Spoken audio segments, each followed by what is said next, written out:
Ladies and gentlemen, boys and girls, collectors of all ages, it is Aussieverse, and we are back today. I am the ever-loving blue-eyed Omnibo, joined by Sharif. We have special guests galore today. You've seen Cliff from Cliff on Comics before. He has decided to join us today, which is absolutely fantastic because we always love Cliff. Go check out his YouTube right there. And for the first time in the Aussieverse, we have Phil from his publishing side, Philbo Entertainment. Thank you very much for joining us today. How are you, sir? Welcome. I feel like I should have come down a runway with like badass music behind me. That was awesome. Thank you. You are very, very welcome. We are very, very. What you gonna do, brother? So let's jump straight into it. Phil, please tell the world who doesn't know who you are. Who, what, why are you? Answer all those questions. Go for it.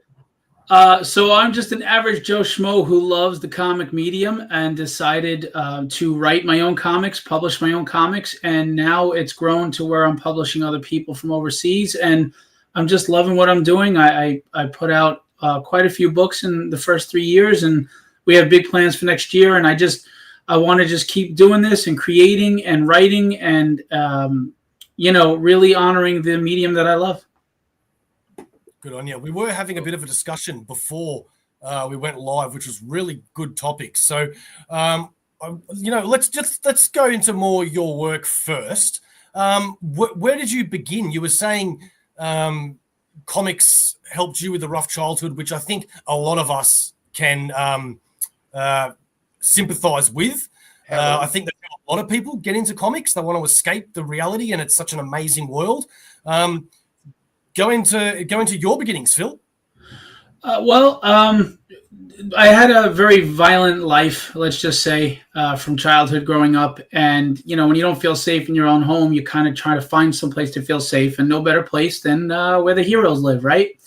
Yeah. So that was really the start of that. The first issue I ever picked up was X-Men 115 off for Spinner Rack. I was 9 years old. I saw Sauron in the back, but then I saw Nightcrawler jumping back and Wolverine slashing at this big metal man. And it was just so viscerally incredible, these designs, these characters. I had never seen anything like it. And it was just magical, And, of course, Claremont and magnificent writer and Cockrum I loved and everything. And then we went into the Byrne era, and it was just instant love. 2021, I almost died from illness, and I was in bed for 6 weeks. I was in the hospital for a week, and I'd always wanted to write, but I was intimidated by it. I was afraid, can I do it? Is it going to be bad? Is it too hard? And when you're facing mortality, you're like, well, who gives a crap now? Just do it, right? Wow. I'm laying in bed and I'm on 4 liters of oxygen, and I've lost 60 pounds and a muscle atrophy set in, and I couldn't even shower myself. I was like, time to write. So I wrote my first story, which was Tragedy, which is my flagship title. And I just kept going. And the funny thing is, my wife is a very honest person, and I appreciate that. I always want to be surrounded by people who will not placate me. If it sucks, I need to know. I don't want to be that guy on American Idol that can't sing and nobody told me the truth, So I handed her the first script, and she can't lie for her life, which is one of her wonderful qualities. And she reads it, and she goes, and the whole time she's reading it, I'm sweating, And she goes, "Oh, thank God, it's good." And I was like, all right. So it was a good, and then, what? I didn't look back. I've written 33 scripts of Tragedy. I've published 6 books. I've written in total of different comic books. I've written about 70 scripts in the last 3 years. And we've published quite a few titles. We have more on the way. I've done the art book I showed you, and I'm just loving this, but this isn't a hobby. I want this to be taken seriously. I want to be taken seriously as a publisher, and everything I put out is that portfolio, is that advertisement for what I am. So it better be quality. Wow, that's really cool, man. Hi, Tate. I believe you and Cliff know each other already. We do, thanks to the spider's web. Yeah, we just did a signing with Sean Chen and Keith Williams, who both did covers for me for Tragedy and are friends of mine. And I met Cliff there, and I didn't know he was going to be on the show until now. So it's great to see him. Really nice guy, and it was a good first meeting. It was lovely. And when Bo invited me, I thought he saw my Instagram and knew. I'm like, what a pleasant surprise. Cool. No idea. We just wanted you here as well. And it's so funny. The Spider's Web just sent out like a blast the night before. The owners of the Spider's Web are Steve and Diana. They're great people, and I'm actually going to be helping them with a little art show that they're going to have in the building they own, the space they rent next door.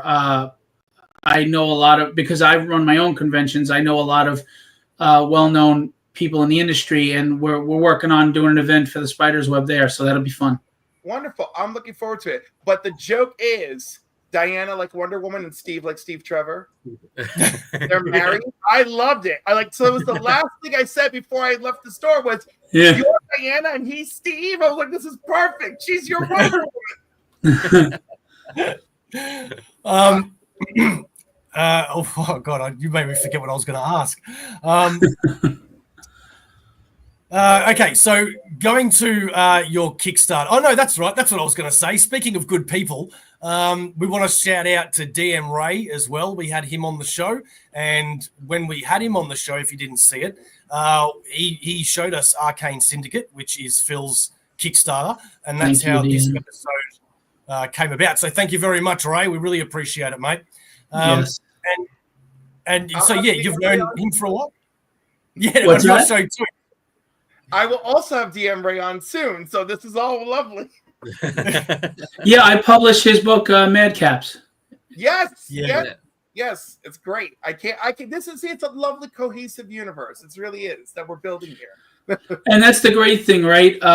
Being my own publisher, I get to pick who I want to work with, and I love working with people that are passionate about the medium and creating, and just want to tell great stories and love what they're doing. I mean, you have to balance the fanboy and the business, of course. You have to know when to put on which hat.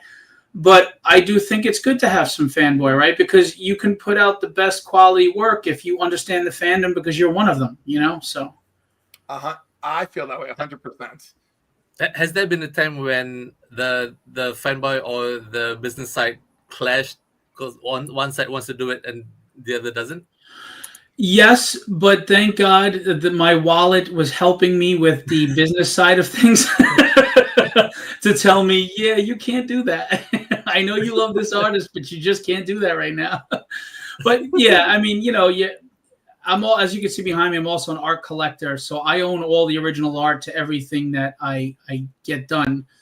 And to see some of my favorite artists in the world, like Ian Churchill, my character created by and drawn and illustrated so beautifully by major artists that I love, is humbling and exciting, and it is fanboying. So there is that part, absolutely. We do just want to give a quick shout out to our paid members. We call them our 4 lifers. That is Azrael85, The Fourth Monkey, Ali, Ben Sullivan, and Simple Simon. Thank you so much for being a part of our community. And if anybody else wants to join, feel free. But just also remember that this is not a requirement. The best way you can support Aussieverse is by subscribing. We are 30 subs away from the 1,000 mark. Get us there. Come on. And that's enough. Congratulations. Thank you very much. I will be subbing, so you'll be 29 away. Oh, beautiful. Hey. Thank you so much. Canadian Survivalist, thank you so much for joining us. Facebook user, I worked out that is Troy. Thank you so much as well for joining us. So let's get into this Arcane Syndicate, because as an international collected editions guy, selling me a single issue is a bit of a hard chore. right? Because of the shipping and the conversion and Right. room and things. I don't really like to buy single issues, but it does happen every now and then. And when Ray showed us Arcane Syndicate, I was immediately sold, because how can you not want to read a book based on these characters, the universal monsters, Dracula, Frankenstein, tell me if I'm wrong with these characters, Wolfman, Invisible Man, the Mummy, Phantom of the Opera. Yeah, and the Creature. We can't. He's not public domain yet, so we were just going to say the Creature right now, from a certain type of dark body of water. So here we go. We've got the Kickstarter here. And as you can see, what I just said, a super team comprised of the classic monsters working for the government against supernatural threats to the world. How can you not want to read this? I mean, come on. Look at how cool they look. And Frankenstein just leading the charge. Frankenstein's my favorite. So that was an absolute plus for me as well. Too. How did you come up with this? So first, I just want to give a shout out to the team. David River is doing phenomenal work on the illustrations. February Ferdian colors are amazing, and George Medina on letters. I'll get all the credit for the book and the writing and everything, but they brought it to life and made it look fantastic. And I cannot thank them enough and praise them enough. So thank you to them. So I don't usually like to use. I like to create my own characters, but I came up with these stories that. I said these actually would work really well with these public domain characters. And I thought it was extra cool because I come up with stories and plot lines and things like that nobody's ever done with these characters. And I stand by that. Nobody has done the things I've done with these characters. And I approached my wife, as I told you earlier, who's very honest. And she's like, yeah, I don't think that's a good idea. So I wrote the first script. Actually, I wrote the first 5. I have the first 5 written, and I sent them to her. And she was like, "Oh my God, I love this. This is really good." She's like, "How did you come up with this stuff?" I'm like, "I don't know. It just pops in my head because I'm mentally ill or something." But, and I'm proud of it. I really am. And people don't understand. Good writing doesn't have to always, although there is new original ideas here, great writing doesn't have to be that thing nobody's ever seen before. It just has to be written well. Characters you can relate to, situations that are fascinating, and make you say as a reader, well, how the hell are they going to get out of this one? So, I don't mind spoiling some of the minor plot lines if you want to hear it, but I really am proud of the things I've done with this book. And so you should be. Should we play the video? Sure. Okay, cool. Let me just change this to make the screen bigger. Boom. There we go. And there we go.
That is so cool. All right, yes, thank you to Les Dudas for that. That's beautiful. Do you have 3 Draculas in this story? Yes. So Vlad the Impaler exists, Nosferatu exists, and Dracula exists, and they all think the others are imposters, and they're setting up for a great vampire war. Nosferatu are feral. Vlad are very military and like knights and swords. And Dracula, you wonder why is he with this team, because Dracula feels he's above humans, and he's above the others. He feels superior, and that comes out. Him and Frankenstein, who leads the team, actually conflict a lot personality-wise. Frankenstein, it's the descendant of Frankenstein who was dying of cancer, and through black magic and science transplants his brain into Frankenstein's monster. So he's intelligent and he leads the team. So there's a horror elements in this. There's superhero, fantastical elements, supernatural, fantasy. And then, there's just some humor. And at the same time, there's just great dynamics between characters. And you wonder, there's a lot of mystery. Like, why is Dracula with this team if he thinks he's above them? And does it have anything to do with this vampire war? And how is this war going to spill over to the human world?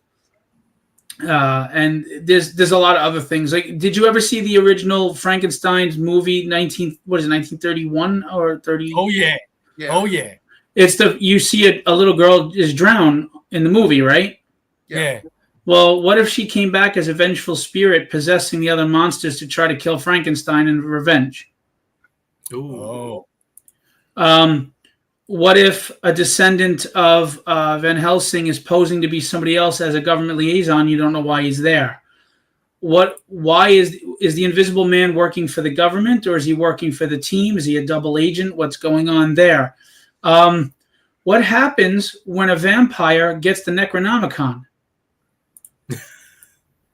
Because they're undead, and now you have the book that controls all the undead.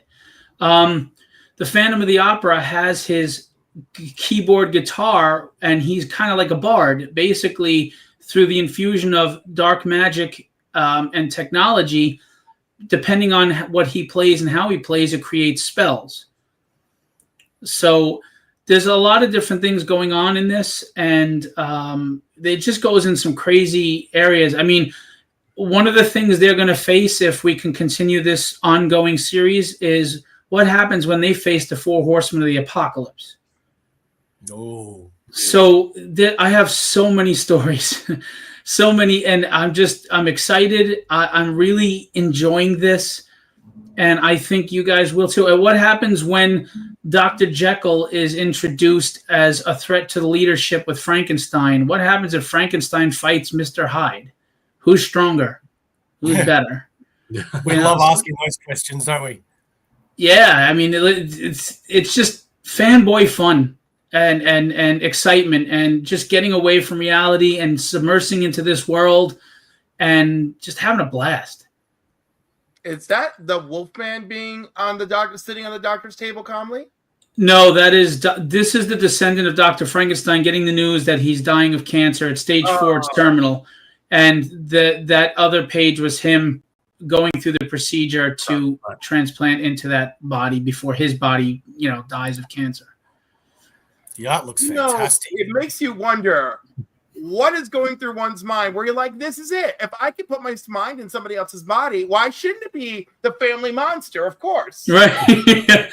And, it comes with super strength and immortality. So why not? Plus he could play instruments he never knew how to play before. I mean, why should the Phantom be the only bard in the team? I mean, come on. He could be half defender, half bard. It's just like D&D, only with the monsters you grew up with. And the funny thing is, if you see the one page, his keyboard guitar has this badass blade on it. It's just so cool. I'm just, like I said, I think people will enjoy this because it crosses a lot of different genres, but while doing different things, it still pays proper respect to the mythos of these characters.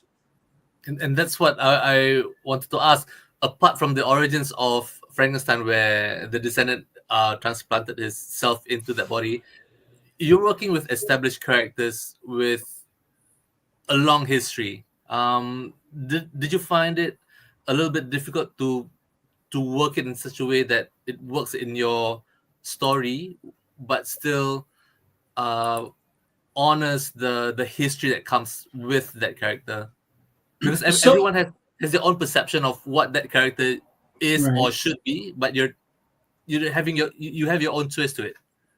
Well, that's the good thing, right? When you're writing something fresh or new and taking a twist, you can take those risks of moving away a little bit, but in the sense of honoring them by, like, for example, the vengeful spirit, honoring what came before. And stories will get into talking about their past, their descendants, or what they've gone through, things like that. This is one of my favorite pages of any book I've done. That's Vlad the Impaler and his brother Radu. And if you know history, Vlad the Impaler was an actual Romanian king, warlord, who put heads on spikes in front of his kingdom to let you know what's going to happen if you defy him. And that's what led to the vampire mythos. He really did have a brother, Radu. I did history research. And that's his brother standing there as his advisor. And I just felt the dialogue and what David did with the facial expressions matched the dialogue beautifully. February with the colors, fantastic. And then, like, David ad-libbed, like, if you look at the armrest on Vlad's thing, you see the blood coming down? Yeah. It just, and that's what I love as a writer. Some writers like to take total control. I want artists to have freedom because that's what they do best, right? And sometimes they can ad-lib and come up with something in a panel that I go, oh my God, that's just brilliant. I love it. It's little things. So David has been phenomenal to work with. Yeah, this is really, really good art. And Sharif knows that I'm definitely in it for the stories, not the art. So when I notice good art, for me anyway, that's a real plus. Because, yeah, I usually don't really pick up on that. Well, it's funny because I always felt the late 70s and early to mid 80s are my favorite run on comics, right? And the reason I felt that is it was a great blend of art and storytelling at the same time. Like, as much as I love the 90s, let's face it, it was art heavy, story kind of took a back seat, right? So I've been told that Tragedy and Arcane Syndicate are art from the 90s with writing from the 80s. And to me, that is the greatest compliment I could get from anybody. Yeah, the art is better than the 90s. I just want to assure you. Thank you. I'm sure David will appreciate that too. And we have a weird haze on. I'm sorry, it's my 2 cents. We have a weird haze about 90s art. It's not all great.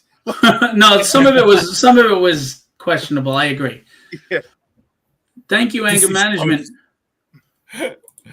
Excellent. So we've got some add-ons here as well. What is Tragedy, Withered, and the dynamics? So Tragedy is my flagship title. We just issue 6 is at print right now. We have the trade paperback. She's an Irish assassin living a life that she doesn't want to live. If you took Big Trouble in Little China, Boondock Saints, and Kill Bill and mixed it together and then threw in my crap, that's what you get. I don't like heroes that always win. You can't root for someone if they have it easy. And I'm tired of the way they're writing women. They write women to either be the worst man there is, they write women to be the worst of men and flawless. And I think that's insulting to women with everything they go through. So I like that she doesn't win every fight, but she's in every fight. And that's the point, right? We don't win every fight in life. We get our teeth kicked in sometimes, but you still get up anyway. That's your strength. Oh my God. First off, you're correct. Also, that's what's made the most recent Wonder Woman run so absolutely compelling, because they had, anyhow, it's what you said is echoed immediately for anyone who's been reading that book. Like, I love that. But Tragedy is amazing. You got some it's really fun. I am very much of a show up for the stories, but I love the art. If the art is too poor, I can't focus on a story. Right. But also, like, if the art is very rich, but the story is lacking, I will just completely revolt. Dark Crisis. And like, no, I'm with you on that. And that's why when I create my books, I want it to be a good balance of both. You have to look, people work really hard at jobs they probably can't stand, that they're probably underpaid, and I'm asking you to spend money on my creations. So if I'm going to ask you to invest in me and trust in me like that, I better deliver. Period. So then you've got Diary of Dread. So Diary of Dread, it's funny. I wanted to challenge myself to write outside of my comfort zone. And I like horror, but I'm not a huge horror fan. And I came up with these stories, and I wrote this 5 full-length stories in there. It's a 156-page magazine size anthology. And I've been told that I'm a closet psycho, apparently, and that it's really good. The storyboard artist for the Creepshow TV show read it and loved it and said that the last story disturbed him. So I'm very happy that I need psychiatric help. And that's a cover by Tom Mandrake, who did he did The Spectre, Martian Manhunter. He did Batman. He co-created Black Mask. And we of course did an homage to like the EC Comics stories. I sent, is it Bo? Is that how you say it? Yep. I sent you the first story of the 5. It's my favorite. So hopefully you like it. Oh, you read it? Yeah, it was really good, man. I really, really dug it. Thank you. People say they don't see the twist coming. It's kind of got that creep show kind of dark humor at the same time. It's violent and it's mature. Yeah, no, you don't. At least I didn't. But I love horror. So, yeah, that was right up my alley. Cool. I'm glad you liked it. Next, we've got Withered. So, Withered, I wrote a short story book that's only like 86 pages. And the first short story is called Withered. And basically, you ever wonder why, if God exists, why the world sucks so bad and so hard? Well, I answer that question. God is not in charge. The time is not a construct of the human mind. It is actually omnipotent, malevolent being that fought God, imprisoned him, and it slowly satiates itself off our life energy. That's why we grow old, we wither, and we die, because this thing is consuming us. And there was a great war, and 7 of the 7 archangels, only 3 are left. And they recruit people before they die and knight them as angels to help try to fight this thing off and save God and save humanity. And this thing is going to go bonkers, balls to the wall, because as the war continues, they're going to be recruiting other gods, Egyptian gods, Indian gods, any god that would side with them. The devil is going to get Hades and Hela. And then they're all going to be like, I'm the ruler of hell, you're not. And nope, Satan is the true villain of this story. And he does not like to be called Lucifer, because that was his angel name. He is Beelzebub, and that's his name, and that's what he wants to be known as. And he has his secret plans. It's kind of like Game of Thrones with angels and demons, but it's very empowering into humanity, because the lead character's name is Joshua Brightson, and in the short story he's 91 and he's dying on his deathbed, and it's Archangel Michael that is his nurse. And Archangel Michael tests him. He tells him the truth. You're about to be consumed by this thing, and you're going to be oblivion, because you're just going to be consumed. And Joshua says, well, what about my family? There's no heaven for my family? And he says, I'm sorry, no. So Joshua gets upset. He goes, well, why don't you do something about it? He goes, we tried. So Joshua pretty much curses and yells at Michael, like, you coward, how could you quit? So Michael just says, your death is not in vain. And at the end of the story, Michael knights him. Michael Knight. Anyway, Michael knights Joshua. So issue 1 of the comic continues from that story where Joshua is adjusting to be an angel. But I like to write things in the sense that demons aren't just these they're not this simple thing to defeat. One demon alone is nasty. And when Joshua confronts a demon, it almost kills him. And the only thing that saves him is the thought that his family is going to be consumed by this thing if he doesn't survive. So it's about family. It's about spirituality. It's about good versus evil on the truest level. But it's not like some preachy religious thing. It just has theological characters. with horror elements, and I'm very proud of it. It's in Philbo Publishing Presents, and I really think nobody's ever done something like this before. So you sold me straight away when you said God's not in charge. Like with seriously, with that story premise, I don't think I've heard anything come even close to that. So. Well, listen. I always send free stuff to people who are kind enough to let me on their show. So I'll send you issue 1 if you want a PDF. You guys are welcome to have a copy to read it. Yes, please, absolutely. How many issues have you done? Well, I've only published 1. I've written the first 6 of Withered. Okay. It's just money is tight as a small publisher, so we're kind of trying to allocate it to where we can at the moment. But we are going to continue. Withered is an ongoing.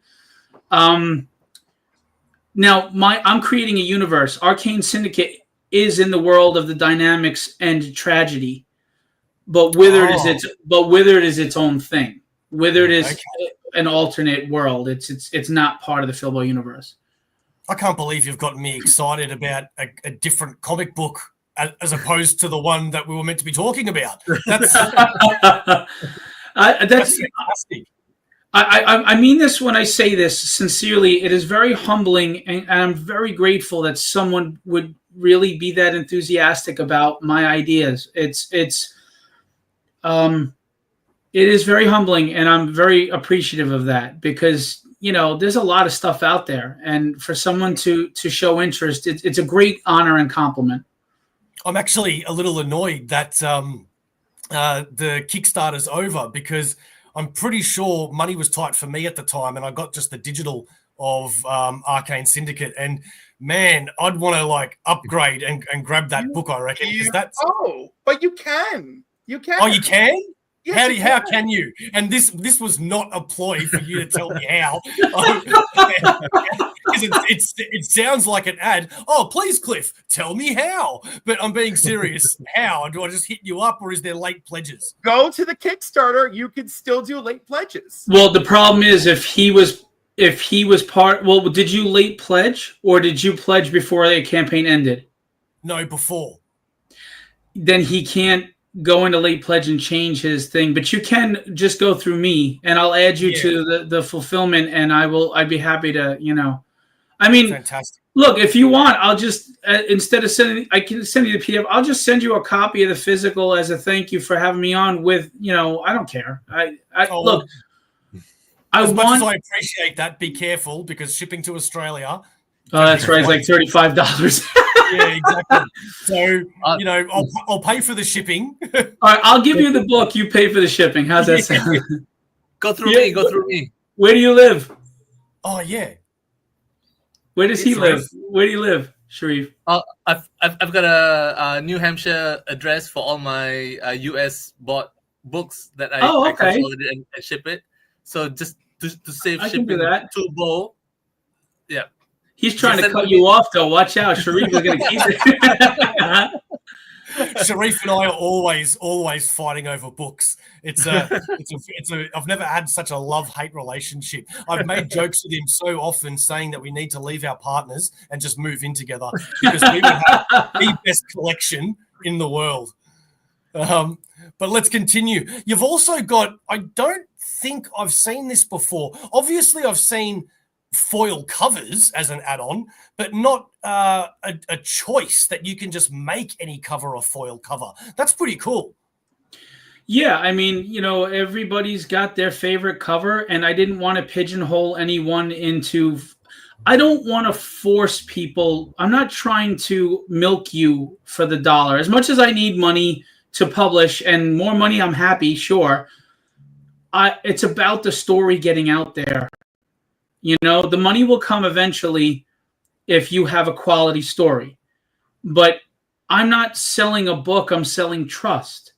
You don't know me. I'm a new writer. You don't know me from Adam, and you work hard for your money. You want to know that if I lay down money on this book, I want to know that it's a worthwhile investment. So, not that I just hand them out freely, but I'm not trying to milk anyone for a sale. I want them to buy it with confidence because they want to buy it, and I want them to enjoy what they worked hard for an hour or two to get that book. Well, I always like to put Sharif, and I'll do it to Cliff as well. I always like to put him on the spot and possibly make it a little awkward by saying, if you had to only buy one cover here, which one's your favorite, Sharif? The bottom left, the Solo Phantom. Ah, okay, cool. What about you, Cliff? Dracula. Dracula? Okay, yeah, cool. I've got to admit, in case you couldn't tell from earlier when I was like, you have 3 Draculas?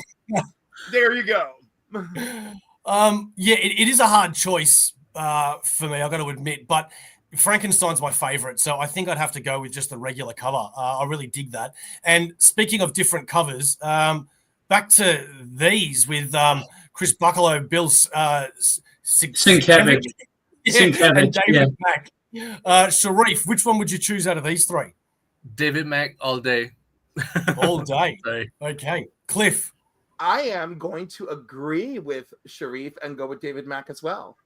Okay. Well, I would go with the Chris Buckalow. Has good taste.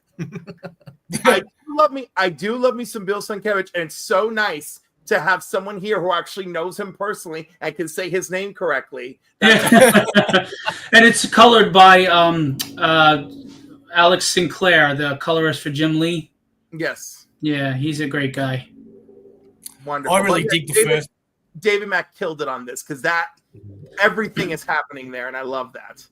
It's funny. It's funny. Let me show you. So at New York Comic Con, I was tabling, and David was there, and he owed me the original art, and he sent it to me. And David is a really, really, really nice guy. He's truly a nice guy. Here's the original piece. Oh, wow. And yes. And he did the overlays separate.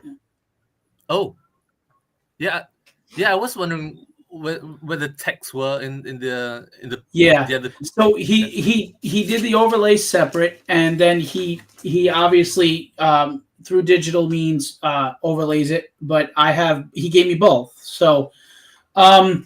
And he's honestly one of the great guys. Him and Chris, and they gave me exactly what you would have gotten if it was Daredevil or if it was X-Men or Generation X. They didn't look at me as some little guy that they're just trying to phone in and get money. They gave me what you would see on a Marvel book, and I'm very grateful for that.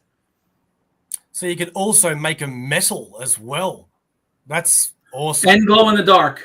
Oh, and glow in the dark. Holy moly, that is... Oh, who doesn't love a glow in the dark cover? Especially with these, right? With this theme, glow in the dark is just like no-brainer. Oh, man. And then you can get the monster pack. You can also get the all-in if you want it all.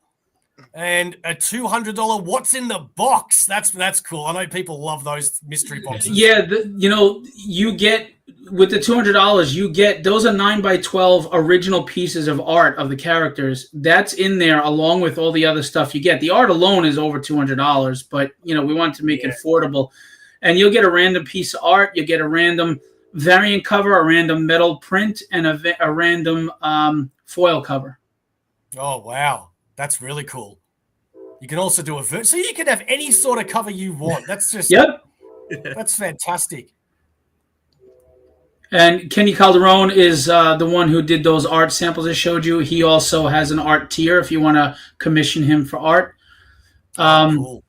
And I'm an idiot. I forgot to put them on the main page, but there are other art pieces. Actually, I can show you that right here from Ricardo Silva, who does Tragedy, that are available as add-ons. These are, I think they're 9x12. So you've got the Invisible Man. Ooh, these are original. You've got the Mummy. Nice. You've got Phantom.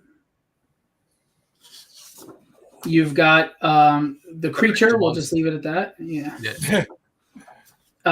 Wolfman. Oh, these are so and Frankenstein. We sold the Dracula. That was actually purchased as one of the tiers. So those are available as well as add-ons. I love art. I love stories. I love it all. Yeah, I can tell by your background. Yeah. And What look else at have we got? in terms of the production for the choice of foil cover or the metal or even the glow in the dark, does the production method gets complicated because you've got different art pieces with different finishes? I've done about 16 Kickstarters now, so now it's pretty smooth because I know what printer to go to for what. I know how they want the files. I mean, it's a little trial and error at first, but after doing it a while, it's really not a big deal. They're unfortunately expensive to print, and that's why I had to do what I did. I didn't want the prices. I wanted to keep the prices down. Unfortunately, printing costs are through the roof, and artists are raising their page rates and everything. So unfortunately, I kind of had to. And Kickstarter takes its 11%. So, unfortunately, I would have liked to have had a lower price tags on these, but I just couldn't. I couldn't. So. Yeah, fair enough. But I think in this day and age, people understand that, though. Yeah. Yeah, but I also feel bad. Like I said, of course we need money to continue publishing, but I know how hard it is to be able to afford the things you really want to get and love, and I don't want to deprive people of that, and I also don't want to forget how important and grateful I am for the fan base, the supporters that make this a reality. Yeah, okay, that's really nice of you to hear to say. What's Popper? So, long story short, my father just passed away. Unfortunately, we had a tumultuous relationship growing up. He had PTSD. It was a very violent upbringing. And not to get too in detail, I started writing. I came up with this idea for this story, not even realizing I was writing a story that was basically my father and I, with different things going on. And after I wrote it, it's a 110-page graphic novel, and it was written in 5 chapters. It's going to be released as one thing eventually, but the problem is it would be like $15,000 to make this book because it's so big. My father, 3 or 4 years ago, he came to me and humbled himself, and we reconciled, and I finally had a relationship with him. And we found out a year from last April that he had developed cancer, and it was this very small tumor. And he said, is there any chance Papa could be made in my hands for me to see it before it's too late? And I was like, I'll try. And unfortunately, it's hard to raise 15 grand for a book that doesn't have boobies on it. So he passed away April 9th after a very aggressive cancer. This was the man that was bench pressing 165 pounds at 77 years old, just so you know. He was a bull. So it's a testament to my father. He's an older Vietnam vet who has an estranged relationship with his son, but he's very close to his granddaughter. Something happens that threatens the family, especially the granddaughter. And it's a story about, and I don't mean this in a disrespectful, disparaging way, but we always talk about the struggles of women and the struggles of this person, that, but we never talk about the men in the world that suffer in silence, that they get up every day and they put their work hat on and they go to work and they're not happy. They're dying inside, but they're still fighting for the people they love and doing what they have to do. And they're sacrificing. And we don't get parades. We don't get accolades. You're expected to do it. And if you don't, then you're weak. And we suffer in silence. We fight hard. And that generation especially.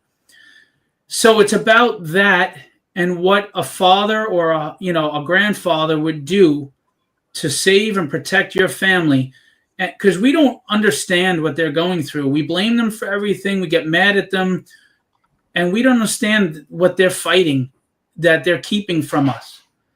But when you become a father yourself, when you become a man who others rely on, you start to understand. You start to see it. And that's where forgiveness comes from.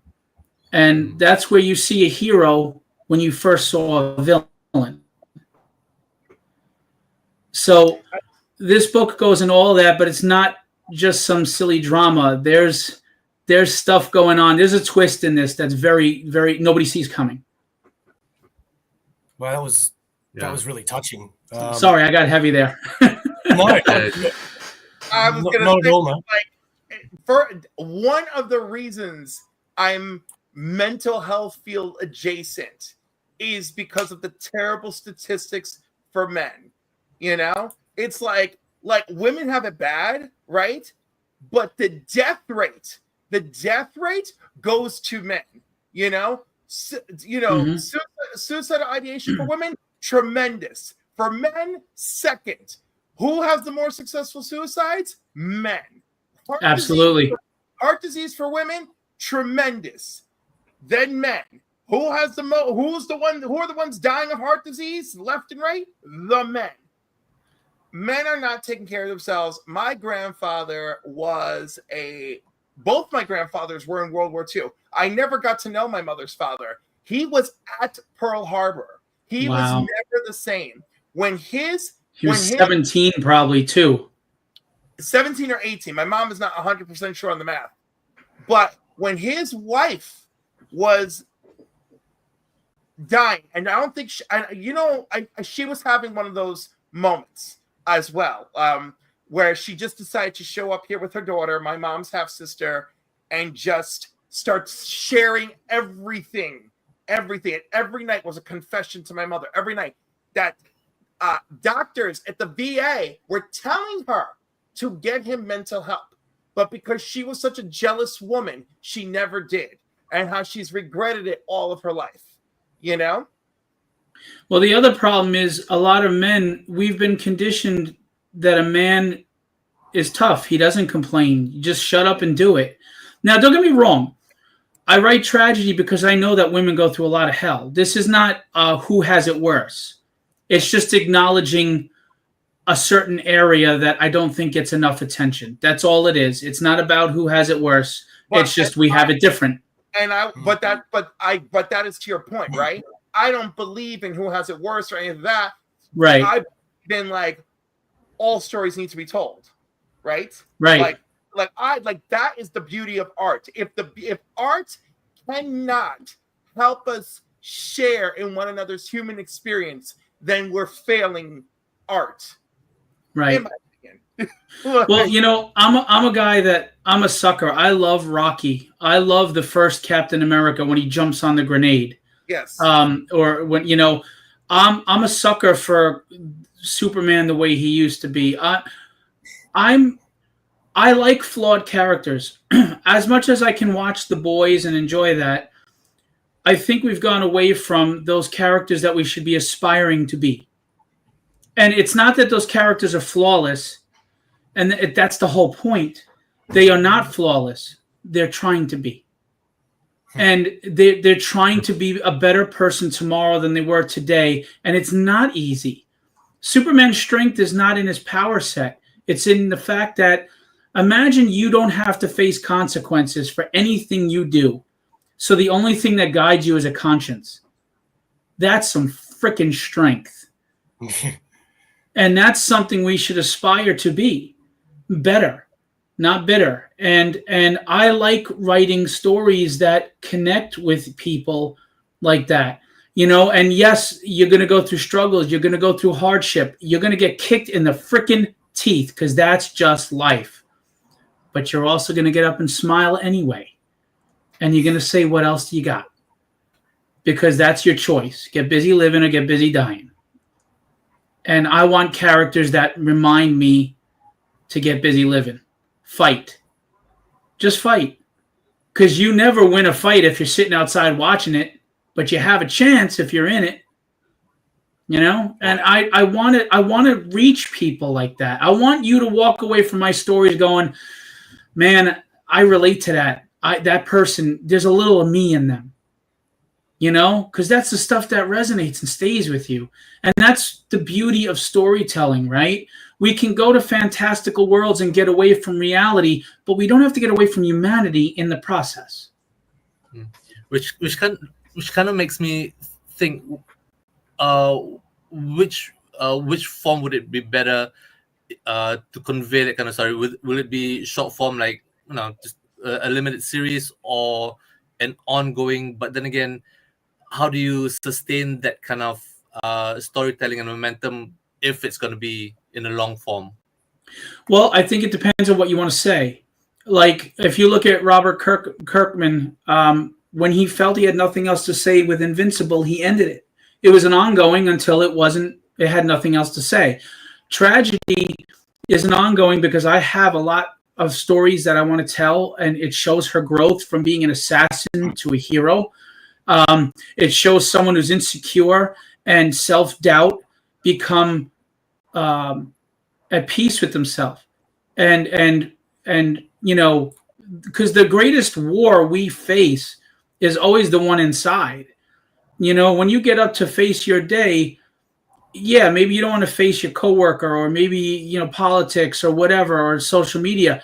But at the end of the day, when it's all quiet and the lights are out and you're laying in bed, your fight starts then, because that's when your brain doesn't shut off and you're thinking about all your self-doubt, all your defeats, all the times your pride was hurt, all the people that stepped on you.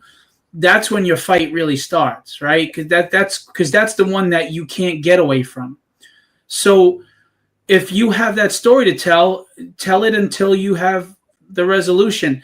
But something like Papa, I felt it was good in a graphic novel format, 5 stories. I didn't want to release it as single issues as much as that would have made it easier to afford, because I really felt it would have destroyed the cohesion and the pacing of the story.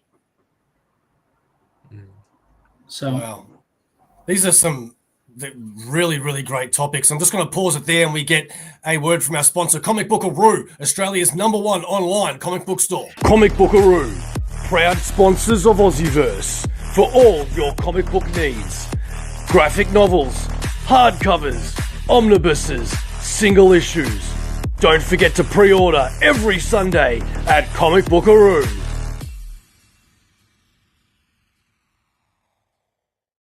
And let's pick it back up there, the mood. Even though these conversations are absolutely amazing, they do hit home for a lot of us, myself included. I feel like we could do a whole show just based on that.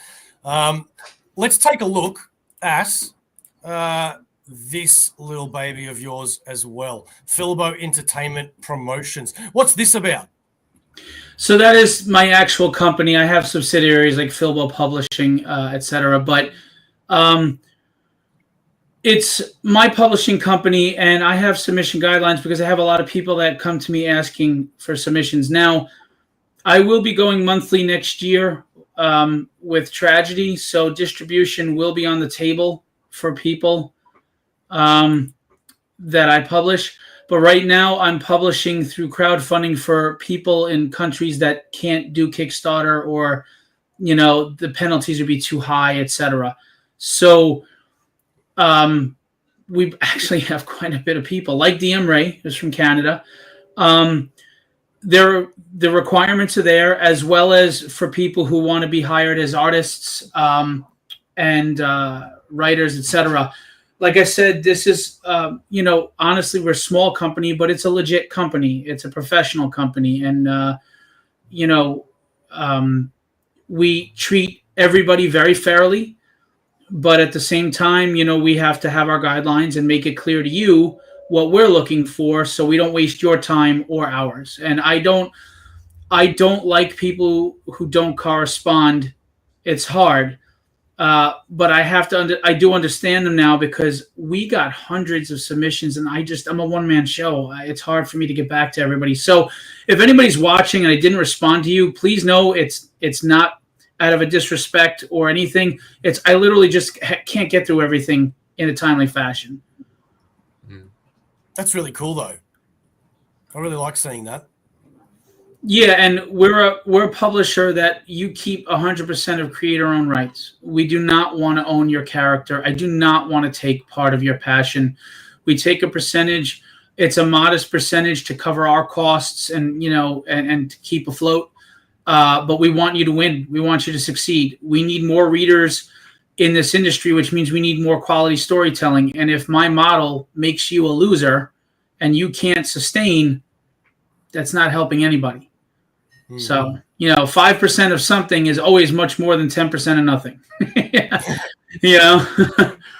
is So, true. Cliff, you've been quiet for a while. Well, because I really want to self. Has it been quite a while? I feel like I was just talking about one of my grandfathers ago, but like I really would like to self-publish. But the most I could do, which everyone has told me to do, is to do my own writing. But I don't have any other skills. So what do you recommend for somebody for me, where all I have is I can write and I have the resources. I could reach out to an artist I know who has access to many artists who could probably make the work come true. But of course, it's what kind of money do I need? What else should I be doing? Right. How quickly do I get trademarks and copyrights?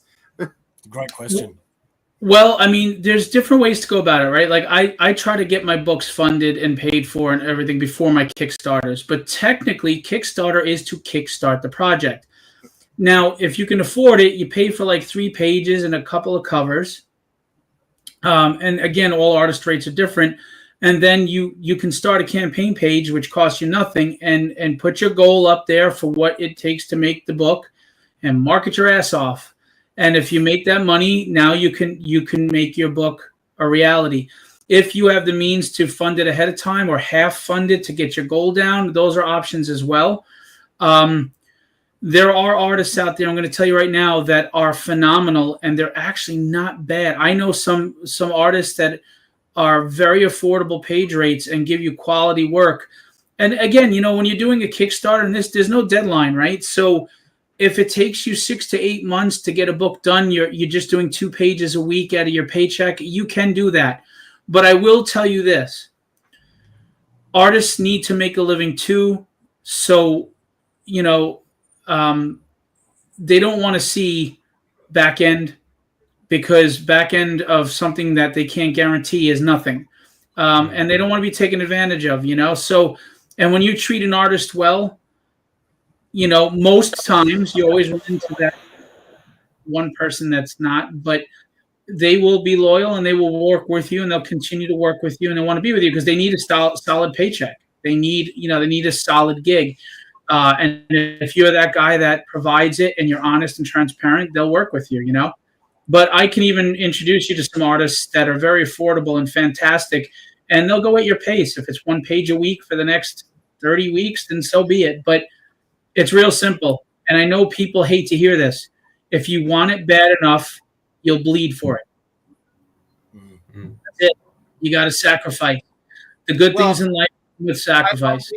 I already have I could be dead tomorrow bug. I already have that. So that's not the problem. Of course, my mother is 83 and she's super sharp. So she's kind of a blockade. She's kind of like, oh, I don't want to die seeing you poor. I mean, like that's a daily conversation that we have. Well, think about this. I mean, how much do we spend on Starbucks coffee every week, or fast food, or whatever? Take one of your vices that you can get rid of, and if you sacrifice that $20 or $50 a week, I can get rid of. Well, think about it. Like, I see people buying cigarettes or lotto tickets, and that's a lot of money. Maybe you take that money instead and invest it into the artist, and then you have your book, and you're immortalized with your book. It really depends on what you're willing to sacrifice to do. I mean, me, I work a crazy amount of hours. I work 7 days a week. I get 3 hours of sleep. I'm not suggesting that for everyone because I went white, but it really is just how bad you want it. I mean, because it's not an easy path. And I'm not saying this to you, Cliff. I'm just saying it in general. It's not an easy path. It's not. But anything worth having, you're gonna bust your balls for. But it's all the more sweeter when you sit at the table and you toast to your success. Well, no, I'm all for that. And one of my friends who's been encouraging me, he's like, Cliff, why don't you just write it and just get it out? And I was like, no, Dolly Parton said, if you're going to do it for real, and he really gets on me because when he prods me, he's like, why do you know so many Dolly Parton quotes? And I'm like, she's amazing. And she's, That's why. Yeah, look, if you have the passion, just find a way to do it. Do it. I'm not going to get into it. I have a method, but I don't have like a price guide, and that's really what scares me, And well, we can talk on the side if you want about that. But I feel like, to me, based on my solo research, if I was very modest, I probably need 10 grand to take a shot at putting one book out, But I want it to be really good and glamorous. Well, how many pages is your book? I'd like a 32-page book. You could do it under 5. Okay, you can do it under 5, even with artist pages. Listen, I got your DM. We can talk on the side. I can help you find artists that are quality that you can help you with your budget and get a book made for under 5. Absolutely. If you don't go batshit crazy with covers, you can definitely get it under 5. Crazy with covers, But that's the thing. I do. So I'll tell you what it is. But anyhow, I pitched my idea to multiple places, and although everyone thinks that my pitch is lovely, right? The same thing comes back every time. I don't want to do a sex book. And I'm like, but it's not all about sex. I'm like, what is? I'm like, it's male. And like, we're doing superheroes with a splash of male erotica. But the answer is, what a phenomenal pitch. We really don't want to do a sex book. I'm like, well, you know what it is. As a publisher, it's a niche book, and publishers want to reach the largest audience they can to make money. And yours is a niche book. Now, it might very well be a lucrative niche. I don't know, but a lot of publishers are concerned with the risk. I literally started writing a lesbian superhero just to insert, so we could do sexy covers of her, just to cover all the markets, So if you don't want to get all the Captain Dynamo covers, then Lady R will be there and all her glamorous covers with her silver hair and white and gold World War II jumpsuit. Like, there we go. All I know is if you wrote a book that had humor in it, it would probably be really successful. You have a good sense of humor. You have a very outgoing personality, and if your writing is a reflection of that, I'm sure it's going to be solid. Well, I got to tell you, there are vampires, and And for those that haven't seen Cliff, go check out his YouTube channel right here. It is Cliff on Comics. Help him get to that 1,000 subscription as well. He's not that far behind. He's got about another 130 or so to go. He is a wonderful human being with, as he just said, wonderful personality. And I really, really love his content, which is why we invite him on Aussieverse as many times as we can. We'll wrap it up soon, but what do you think is your biggest frustrations when making a comic, Phil? You mean in the process or like the industry? Yeah, no, in the process. Dealing with how do I put this? Sometimes you deal with people that their ego is stronger than it's in the wrong place. For me, my ego is about putting out the best book, and that's it. If that means, like I said earlier, an artist comes up with something that I didn't think of, but it works, yeah, let's do it. It doesn't happen often, but I have run into some ego sometimes with artists that, they read the script wrong. You give them the edit, and like the attitude is there. And so it frustrates me when people don't know how to get out of their own way. But that's really it, because I love this. I mean, everything from doing editing to sending the print run. I mean, for crying out loud, man, my thoughts, my ideas, my characters, my worlds are being put into physical print that well after I die, 5 people, 3 people, 1,000 people, someone has that book. And not every job is going to be glamorous from soup to nuts, but I love it. I love it. I just, and it frustrates me when you run into somebody that they're very talented, but personality wise, you just want to kick them to the curb. So where did you get the name for your company? Obviously, I know the first part, Phil, but I'm curious to know because it ends with my name. So where did you get that from? So I'm a huge Tolkien fan and a Lord of the Rings fan, The Hobbit. I've read those books 3 or 4 times, and I have huge feet. I have size 13 feet, and I have toes that are like the beast. I can grab things with my feet. So because of that, my wife nicknamed me Philbo. Instead of Bilbo, Philbo. So I took the 2 joys and loves of my life. Obviously, my family is first, but my family and my company, and I melded them. So I made it Philbo Publish, Philbo Distribution, Entertainment Promotions. And if you look at the logo, it's kind of like the ring. The words are like the ring, and you've got the dragon. It's not Smaug, but the dragon in the background. And it was also, it was a nice double entendre because as much as my wife nicknamed me Philbo, and it's important for me to incorporate the person I love the most into this. The greatest fantasy writer of all time, one of the most epic, wonderful stories, and here I am writing stories. Am I on his level? I'm not gonna say that, but just to be able to pay an homage to him with what I'm doing, it was just a nice double entendre. Yeah, that's cool. Sure. What do your children think of your work? They're kids. They could. Well, it's weird because they do enjoy. They like the stories they can read. Like they can't read Diary of Dread, and Tragedy is a little violent, but they know the story for the most part. They read Dynamics is another book I do, which is a family of superheroes. They enjoy the stories, for what they are. They actually did covers for me when they were like 5 and 6 and 4 or 7 and 5 for the first Tragedy book. So I have covers from them.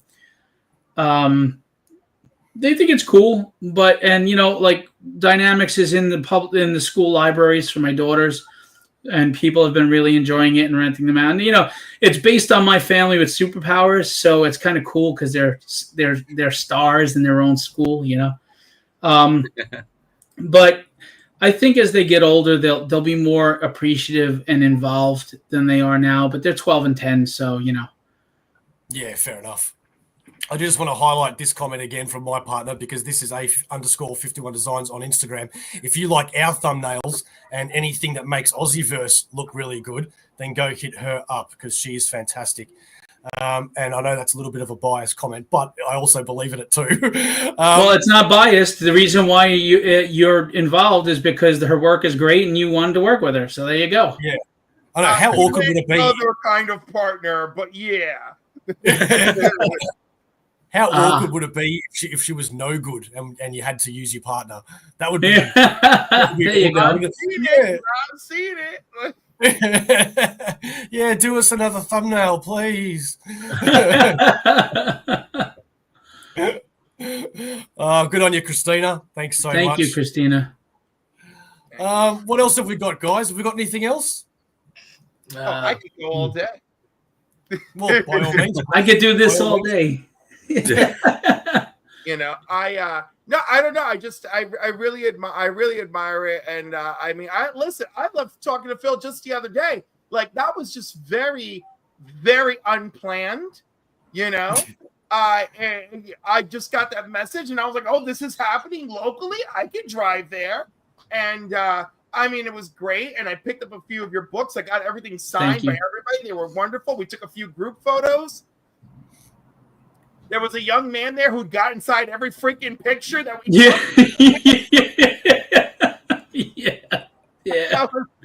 I was like, all right, we're doing this, everybody.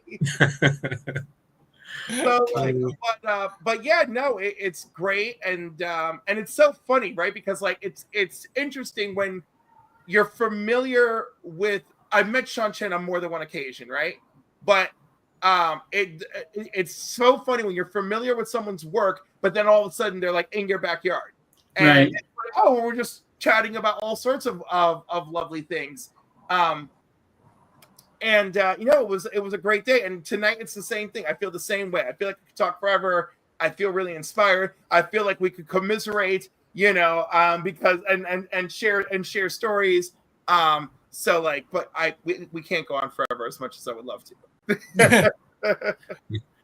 I do want to know, what's your cup of tea, Phil? As in, with the big two, Marvel, DC, or are you more of an independent guy? What do you like to read? Honestly, I stopped reading current comics. I don't feel they're written for me anymore. I don't feel connected to them. I don't recognize the characters. So I do read more independent stuff, I guess. Once in a while, like I'm a big Godzilla fan, so I'm not gonna lie. I picked up the Godzilla and Justice League because I just want to see Godzilla kick the crap out of the Justice League. But I don't know. I felt like comics moved on from me. So I wanted to write the comics that I loved, that I miss. And I don't begrudge anybody that likes them.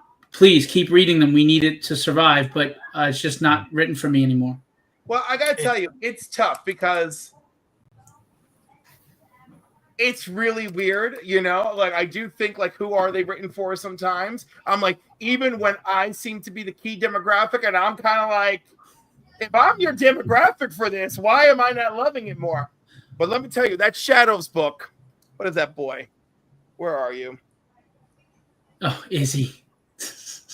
I'm the worst. Oh my God, where are you?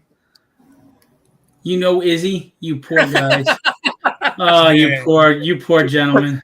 I'm just highlighting the comment to make sure that everybody unsubscribes from that channel. Okay? Summer Shadows, baby. Summer Shadows. A young gay man on vacation with his lover. His lover goes missing. Vampires all want him. This is the book. There's a super sexy cop who might be helping him. I'm completely wrapped. It's a supernatural. And the thing is, this works. I'm the key demographic, and I love it. I love it. Dark Horse, bravo. Bravo.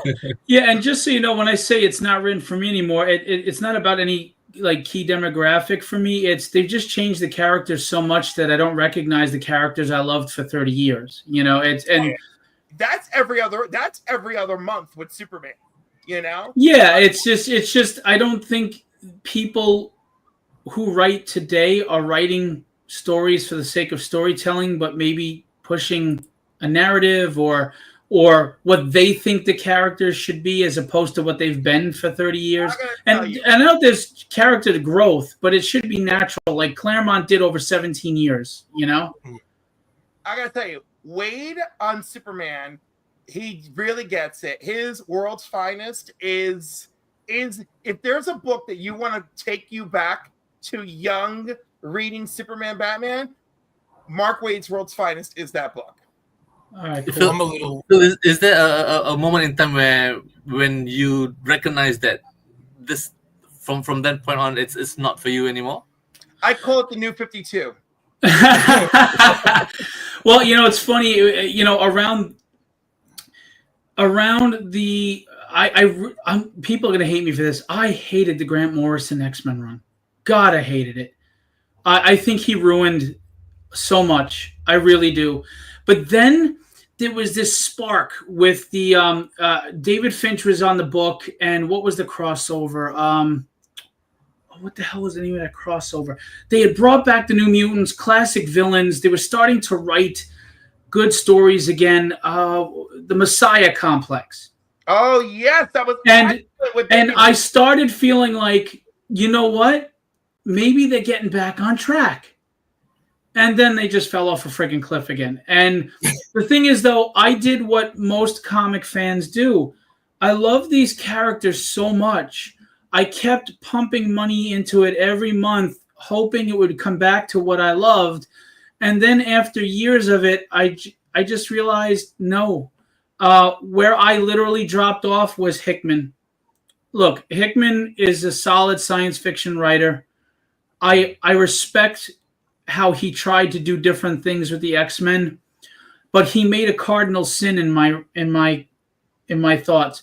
When you made them immortal through cloning, you took away all the risk.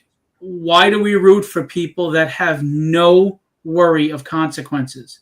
That was the first cardinal sin for me. The second was the same reason why people got mad at Peter Parker being a clone. It's not them anymore. It's not Nightcrawler and Colossus are my favorite male characters, and Jean Grey is my favorite female, and Shadowcat. And Jean Grey's in a three-way with Wolverine and Cyclops. I loved that Cyclops got the girl. He was the geek. He was the loser, and he got the girl.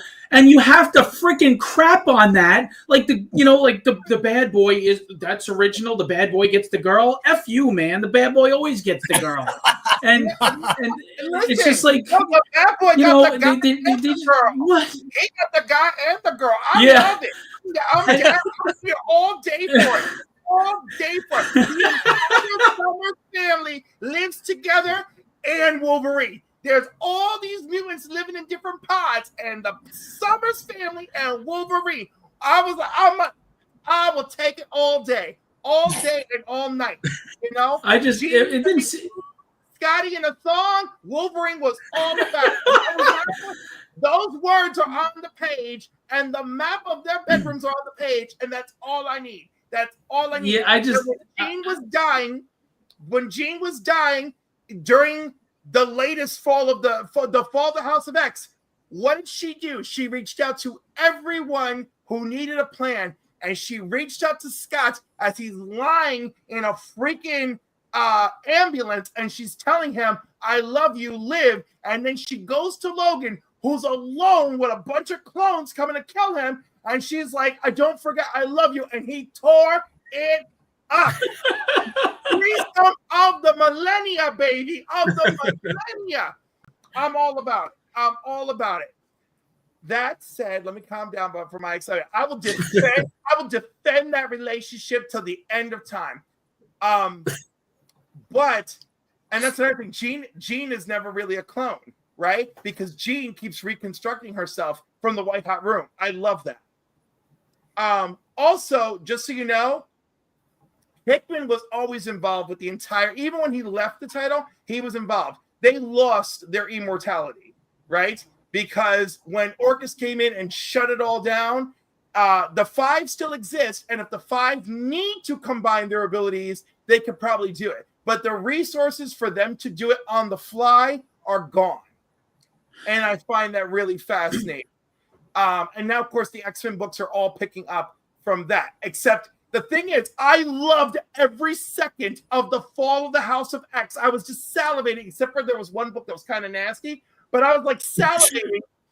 And then the new books are like a little bit like just okay. Like they're like they're not picking up hard. Jean's doing a job. Storm is doing a phenomenal job. Storm is embraced being part of the X-Men, you know? And she's like going out there, and they stopped this horrific disaster. But the horrific disaster is a young mutant who could not control their abilities because they just discovered their mutant power.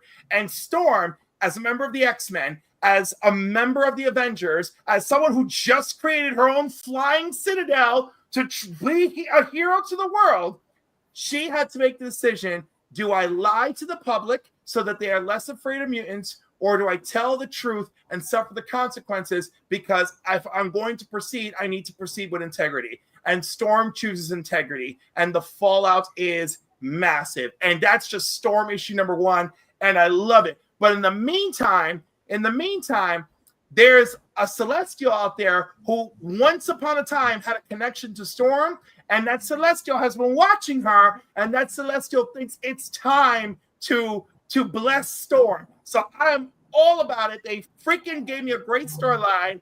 Give me Cosmic Power Storm on the Avengers. Let's have it all day and all night. And when she joined the Avengers, Thor approaches her and says, listen, I have to leave. And she goes, is it Asgard? He goes, yes, and worse. And she goes, well, what are we to do? He goes, Storm, represent the mutants, represent your people, and show the Avengers that they have a god of thunder. And I was like, yes! Yes! I'm sorry we asked that question. Look, I am. In all seriousness, it just doesn't sound like anything I'd care for. But I love that you have the passion for it. We need passionate readers. Period. It's not about what I think is good or bad. We just need passionate readers, and the more people that have this passion for storytelling, the better for the industry. Whether it's my book or Marvel book or whatever. I'm not one of those that would be like, oh, that's crap. What are you talking about? If it resonates with you and you love it, that's an awesome thing. As long as you're willing to give indies just as much of your passion. Are you kidding me? Are you kidding me? Did I not? If I would not have to right. Well, what if it's not about a gay character, though? Would that be okay? Not about a gay character. Hold on. Let me find an indie that's not about a gay character. Hold on. Cliff is awesome.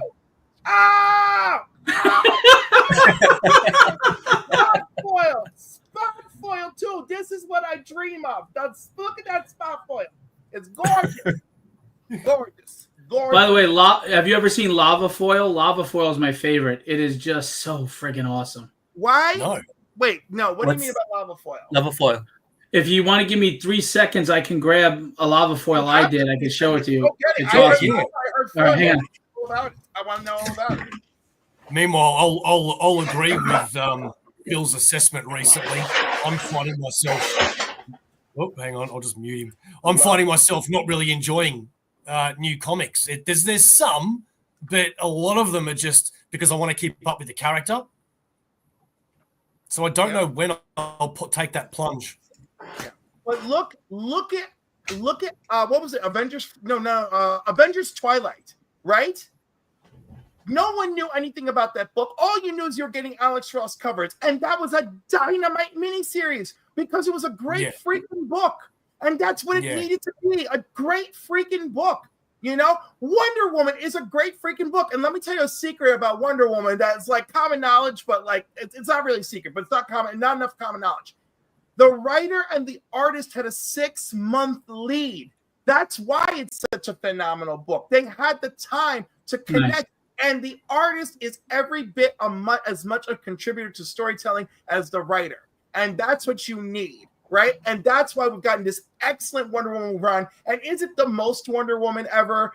I don't know. Probably not. I love her. I've seen her throw incarnations. But I have been glued to every issue. I have been feeling her pain, her suffering, her struggle, and I've loved everything. And this last issue was the quiet issue, and it was freaking brilliant and dealing with her loss because Wonder Woman cannot win everything. And that was so freaking beautiful. I loved it. Anyhow, lava foils.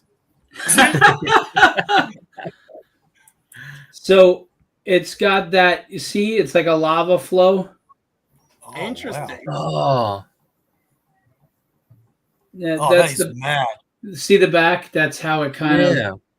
But it especially seems to look beautiful with red. But this was one of the rare books that I own that I made for Tragedy. I have 2. Cool. I always do lava foil because it's just brilliant. It just looks amazing. Oh man, I want to get one of those. That is awesome. I've never seen it before. Yeah, so when you get a foil from my campaigns, it's lava foil. It's not like a metal-looking foil. Oh, I'm going to have to remember that moving forward with you. Look at Cliff. Jesus Christ. You're a pisser, man. I like this guy.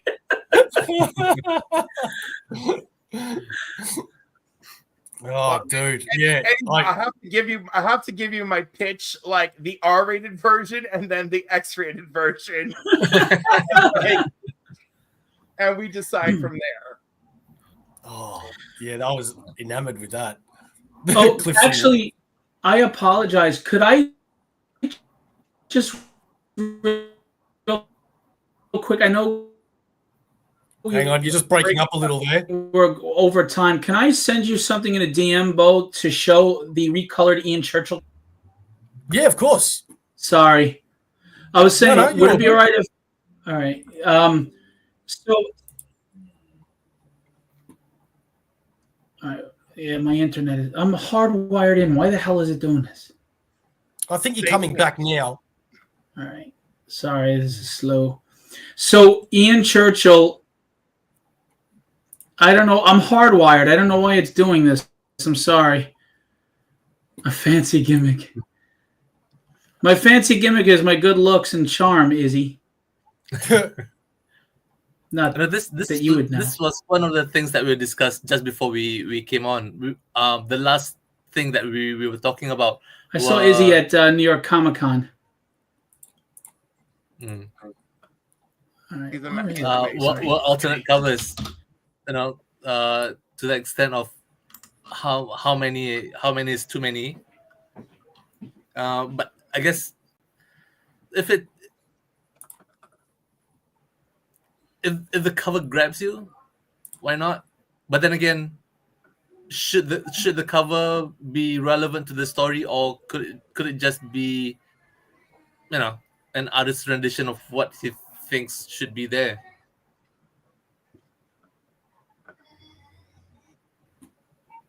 If an artist rendition should fix what is there? No, I mean that's not related to any part of the story. It's just art on. Oh yeah, those covers are like pretty, but like you're right, it's full of crap. I'm tired of it. It's just like, oh, what a gorgeous Miles Morales on a book that has nothing to do with him. It's Amazing Spider-Man 39, and I got a Miles cover from Timbuktu 414 Comics exclusive, and you could get the trade for 15, and you could get the Virgin variant for 30. You could get the combo pack for 40. You could get the foil for 40 on its own, or for an additional 30 if you got the combo pack. Please, what are we doing here? Wipe my ass with a broken bottle. I mean, I can't. All right, let me see if this works. I'm so sorry, Phil.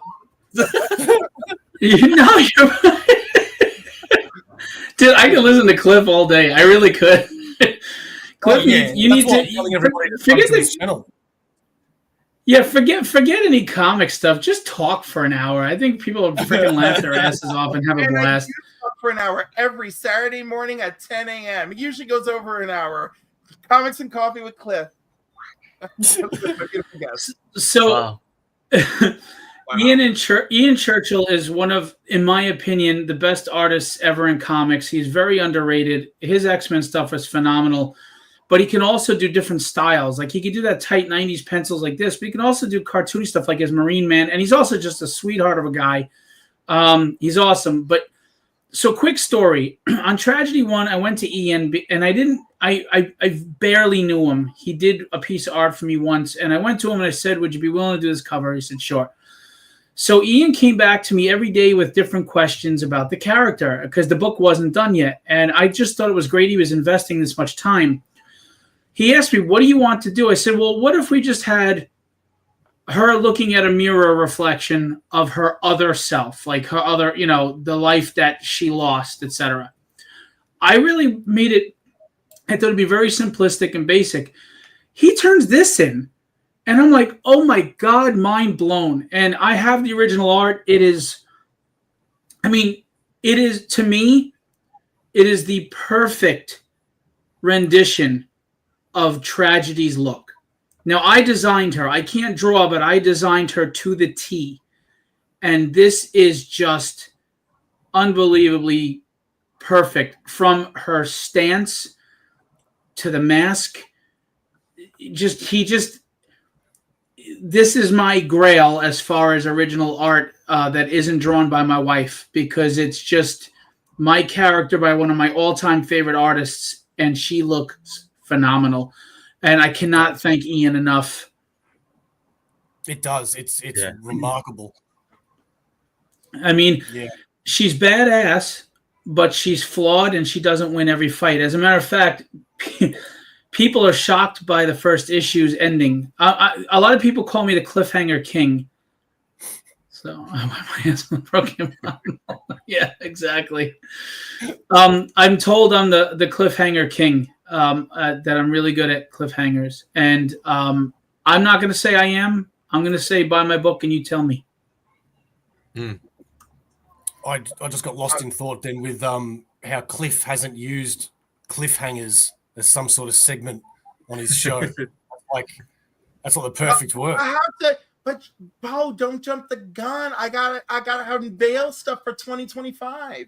All right, see, I had a dirty joke with cliffhangers. Oh, please. I was like, I'm not gonna do it. You guys, I don't know you guys well enough. Maybe I shouldn't do that. Well, I hope cliffhangers have nothing to do with my body, because I am a clean. I'm a clean Cliff. I just want everyone to know. Izzy wants to know what's the next show or con you'll be at, Phil. Can you tell him not the real answer so that he goes there for nothing? No, don't do that, because then tomorrow I'm at the Sayville Library show. Am I there? Tomorrow I'm at the Sayville Library show. It's in Sayville, Long Island. And the 23rd I'm at Huracan, which is in Rockaway. I'll be at those two shows. And then next year, I can't announce it yet, but something big is going on next year, and it's something nobody's done before, and I'm doing it. Ooh, that's intriguing. Yeah, I'm looking forward to releasing the press kit. Bleeding Cool says they'll do an article, and a bunch of other people, and I'm very excited, but I gotta wait a little longer before I can announce. But let's just say it's no, it's not Phil. I do my own conventions already. It's nobody's done it. Not on this scale either, and I'm excited. I have the wisdom and experience of a 52-year-old, but I have the motivation and the fire in my gut of a 20-something-year-old. I'm an Irishman. We fight and we drink, and I don't drink. All right, so I don't like gatekeeping. I don't like people telling you're not allowed to get in the ring. Look, I'm okay with if I get my ass knocked out if I'm not good enough, but you're not telling me I can't get in the ring. That's it. Great. I love that. So, you should put that on a shirt. Yeah, I'm excited. I'm excited to announce this, and I'm just excited. I can't wait. I wish I could announce it now on your show, but I can't. Well, when you tell us when the announcement is going to be? First quarter of next year, probably. It depends on a few things lining up, but it should be no later than April of next year. I will be making the announcement. I don't want to be premature with the announcement, not because it's not going to happen, but because I have a lot of enemies and haters. So I think Izzy's worked it out. Yeah. Yeah, that's what it is. Izzy. As a matter of fact, we were just talking about this with his announcement earlier, that we have to come up with some great intro music and an outfit. Maybe I'll be like Coco Beware or something. I don't know, but that'd be amazing. Have a little bird. Well, anytime I was going to say, when you do make the announcement, please hit me up and come on and we can talk about it more. But in saying that as well, anything that you ever want to promote or talk about or whatever, please hit us back up so that you can come back on. I'm sincerely grateful for that. Thank you. It's a great show, and it's fun talking with you guys, and I appreciate that you would want to have me on. Yeah, no, this is actually like no shit. This has actually been one of my most favorite interviews. It's been so natural. It really has. You know, there are some people that you really have to keep looking at the questions that I might prepare earlier, or I don't know, it can be a little awkward at times with a little bit of dead air or whatever. But this has been really, really good. It's flowed well, beautifully. So I'm more than happy to ever have you back on, Phil. Thank you. I think that's why I like Cliff so much too, because I'm like Cliff. I'm just me. I'm just what you see I'm raw. I'm honest. There's no facade. There's no, excuse my language, bullshit. And I don't have any interest in any of that.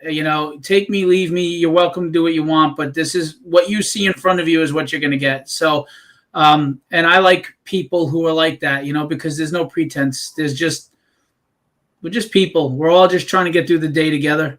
We're trying to lead a life that is fulfilling and makes us happy.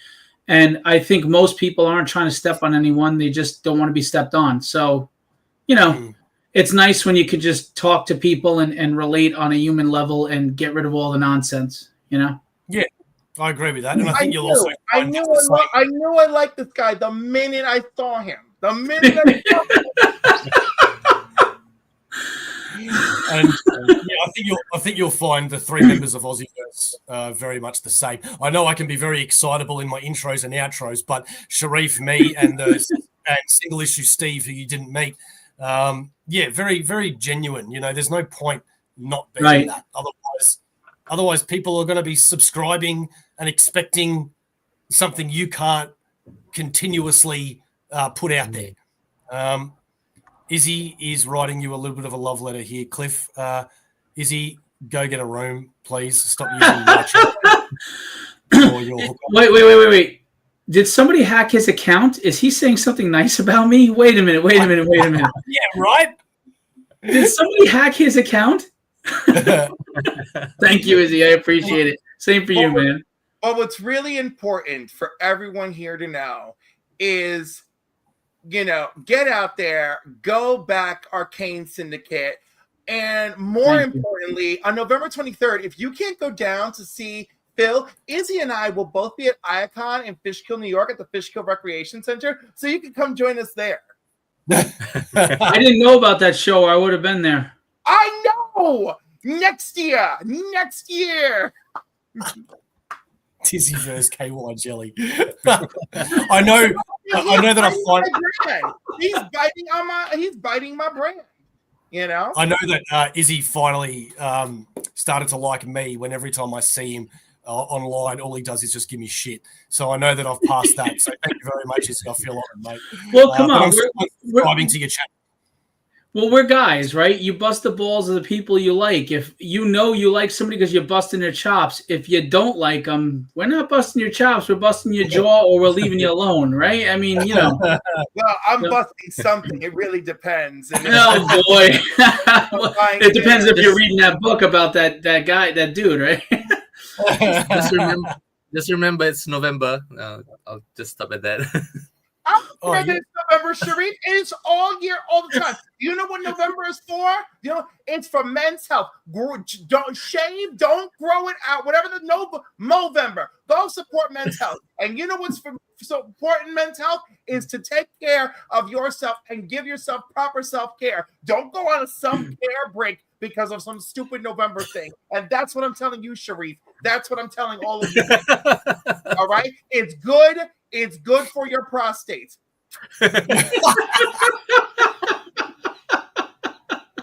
All right, let's reduce prostate cancer in men. Let's reduce prostate cancer. I don't know how to segue from that one. I know, right? I know. I don't know. But, in all seriousness, as far as, forgive me for the promotion, but as far as Philbo Publishing, if you enjoy comic books, if you enjoy storytelling, if you enjoy heroes, if you enjoy human stories that you can relate to, characters that you can say, there's a little of me in there, or a little of somebody I know and love in there, or just if you can relate to the struggles, if you can if you love to cheer the victories and empathize with the fall, I've got the stories for you. I mean, we loved Empire Strikes Back because the good guys got their asses handed to them. And that's the point. You can't be a hero if you haven't fallen first. If there's no adversity, then how do you have character? So if that's your thing, I really think you guys will love my books. And I do think I write new and interesting different ideas and stories while maintaining that human element. And it appeals to everybody because I don't care if you're gay, black, Asian. At the end of the day, we all want the same things. We want to feel relevant. We want to feel loved. We want to feel like we matter. And we just want to live a life that is meaningful. And I think we got away from that somewhere in a lot of things. And my books remind us all that no matter what your background, we're all human, and that's all we care about. You know, we root for the good guy, and we just do the best we can to get up and continue the fight every day. So if that's just your thing, you know, please, I implore you to give Philbo a try. I know I'm asking you to trust me, but I don't think you'll be disappointed. For a small investment, I think you'll enjoy these stories. Yeah, and I'd have to agree from what I've read, the small samplings that you've given me. It's very, very good, man. I'm so happy that Ray connected us, because I can already see that this isn't just going to be a one and done with as far as my purchases from you. I can see Thank you. I can see a lot more coming in my future anyway. You guys, Sharif, you got anything else? No, man. Good. That's it. Cliff's always got more. Yeah. I'm gonna be nice because we've gone over time. Oh, that's fine. That's fine. It's early Saturday mornings for me and Sharif, so we don't mind. But yeah, if we've got nothing else, Izzy endorses Philbo Publishing. That's nice. Just keep in mind too, if you wind up not liking the book, you have toilet paper for a week. Just don't get it wet on your ass, or the image will be imprinted on your ass, and you'll have tragedy on your ass for the rest of you. So, but luckily there's no toilet paper shortages. But hey, if you don't like them, you regift them or you wipe your ass with them. Whatever you got to do. But I believe in the better book. than a broken beer bottle, that's for sure. Yeah. Well, we have a slogan here on Aussieverse, and we turn it into a question that we ask everybody when it's the end of the show, Phil. So I don't know if you're privy to it, but we're going to see if you are. If I had to turn around to you and say, what is Aussieverse? What would your answer be, sir? I think it is a show that actually cares about comics and storytelling with some down-to-earth people, and you give a voice and an opportunity to people that otherwise don't always have one. Okay. I like that answer. I like it. But the real answer. But unfortunately, you're wrong, Phil. It is Aussieverse is for life. This has been Phil from Philbo Publishing. Go check out his work now. He has Arcane Syndicate. He has Tragedy. He has Diary of Dread. He has Withered. He has so many books out there, so much work. Go check him out on all the socials, and he has been an absolute freaking amazing star to be here. Cliff, we want to say thank you, sir, for joining us today. It is always an absolute freaking pleasure to have you as well. Authentic Sharif, what can I say about you? You are my brother from another mother. This is Aussieverse. We are for life, and we will see you next time. Thank you, everybody, for joining us, because we do know how important your time is. You could be watching a TV show, a movie, hell, even another YouTube channel, and instead, you've decided to spend nearly 2 hours with us, and we want to say thank you very much. And the last thing I want to put out there is that we are up to 970 subscribers. Please subscribe to Aussieverse now. Get us over that line and get us to 1,000 subs, so that hopefully YouTube give us some money and we can stop paying for StreamYard ourselves. That would be fantastic. Okay, that is all we have got. We'll catch you next time. This is Aussieverse. Bye.